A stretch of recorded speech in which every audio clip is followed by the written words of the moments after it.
Saudara anggota Komisi 10 DPR Putra Nababan cecar Mendikbudristek soal kenaikan uang kuliah tunggal yang dinilai naik tak wajar. Salah satu contoh kasus mahasiswa yang penghasilan orang tuanya 2 juta per bulan dan harus membayar 8,7 juta rupiah. Bahkan ada 50 orang gagal masuk perguruan tinggi akibat kendala UKT. Bahwa contoh kasus ya, calon mahasiswa baru dengan gaji orang tua 2 juta itu dikenakan UKT 8 yang angkanya 8,7. Dan mereka beranggapan bahwa ketika permen ini belum ada, UKT hanya sampai golongan 6. Tapi setelah adanya Permendikbud, UKT dibuka dengan golongan 12. Artinya ini kan penerjemahan dari pihak rektorat terhadap kebijakan yang baru. Inilah kualitasnya maksud saya. Kita harus sama-sama menyadari inilah kualitas dari rektorat dalam menerjemahkan permen.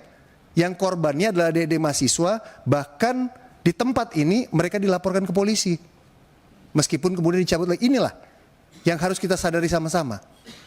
Kemudian mereka mengatakan bahwa ada 50 mahasiswa yang tidak bisa lanjut sebagai maba.